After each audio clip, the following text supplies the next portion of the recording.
Hi guys. இதோ இமேஜில் தெரியுறாருல, இவர் பேர் டிஎஸ் கிருஷ்ணவேல். இவர் ஒரு வரலாற்று ஆய்வாளர். இவர் ஒரு 10 நாளைக்கு முன்னாடி சென்ஸ் வுட் தமிழ் யூடியூப் சேனல்ல ஒரு பேட்டி ஒன்று கொடுத்திருந்தாரு. வள்ளலார் பத்தின பேட்டி. அதுல நிறைய விஷயங்கள் இருக்கு. அது போக நம்ம பேசுவோம். அதுல ஒரு விஷயம் எனக்கு ஒன்று பட்டுச்சு, அதை பத்தி பேச போறேன். அது என்ன அப்படின்னா, இவர் என்ன சொன்னாரு, நாம் தமிழ் கட்சிக்கு போனாலே போய் சேர போறோம் அப்படின்னாலே உன் ஜாதி பேர் என்னன்னு சொல்லி கேட்கறாங்க அப்படின்னு அவர் சொன்னாரு. சரி, ஓகே, நான் என்ன கேட்கறேன், நாம் தமிழ் கட்சிக்கு நான் முட்டு கொடுக்கல, பட் எனக்கு புரிஞ்ச வரைக்கும் நான் சொல்றேன். நாம் தமிழ் கட்சி முழுக்க முழுக்க தமிழ் தேசத்தை மையமா வச்சு இயங்கக்கூடிய ஒரு கட்சி. அந்த கட்சியில சேர்றவன் தமிழ் இனத்தை சேர்ந்தவனா அப்படின்னு பாக்குறதுக்காக தமிழ் குடியில பிறந்தவன் தான் தமிழ் இனம். அதனால குடிப்பெயர் கேட்கறது தப்பு கிடையாது இல்லையா?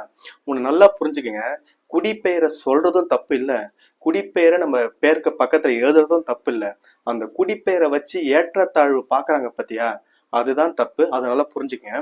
சரி, சொல்லுங்க டிஎஸ் கிருஷ்ணவேல் அண்ணா, இப்ப நீங்க சொல்லுங்க. இப்போ தமிழ் இனத்தை சேர்ந்தவன் அப்படின்னு குடிப்பெயரை வச்சு அவங்க முடிவு பண்றாங்க. அந்த குடிப்பெயர் இல்லாம எப்படி தமிழ் இனத்தை சேர்ந்தவன்னு நீங்க சொல்லுங்களா?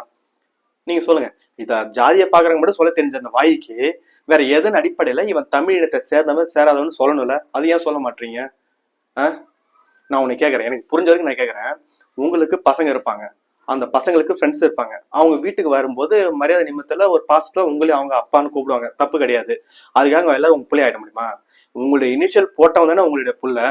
அந்த மாதிரி தானே தமிழ் குடியில பிறந்தவன் தான் மட்டும்தானே தமிழன். வெளிநாட்டுல இருந்து வந்து வாழ்றவன் தமிழன் ஆயிட முடியாது, வெளி மாநிலத்துல இருந்து வந்து வாழ்றவனும் தமிழ் ஆயிட முடியாது இல்லையா? தமிழ் குடியில பிறந்தவன் தானே தமிழன். அப்படி இருக்கும்போது எதன் அடிப்படையில ஒருத்தன் தமிழன் தமிழ் இல்ல தமிழ் இனம் இல்லைன்றதை நீங்க சொல்றீங்கன்னு சொல்லுங்க. வெறும் வாய்க்கு வந்தெல்லாம் பேசலாம் முடிவு பண்ணிட்டீங்களா? நான் கேக்குறேன். அதாவது கைஸ், ஒரு விஷயம் சொல்றேன், கேட்டுங்க. இவர் எப்பேற்பட்ட ஆளு அப்படின்னா, ஈவேரா பிறந்தார் பாத்தீங்களா, வாழ்ந்தார்ல, அந்த காலத்துல என்ன நல்லது நடந்தாலும் அதுக்கு ஈவேரா தாங்க காரணம் அப்படின்னுவாரு. ஈவேரா இறந்ததுக்கு அப்புறம் இன்னைக்கு வரைக்கும் என்ன நடந்தாலும் என்ன நல்லது நடந்தாலும் அதுக்கு ஈவேரா தாங்க காரணம், அவருடைய வழியில வரவங்க பண்ணுவாங்க அப்படின்னுவாரு. ஒரு இன்னொரு விஷயம் சொல்றேன், நல்லா கேளுங்க.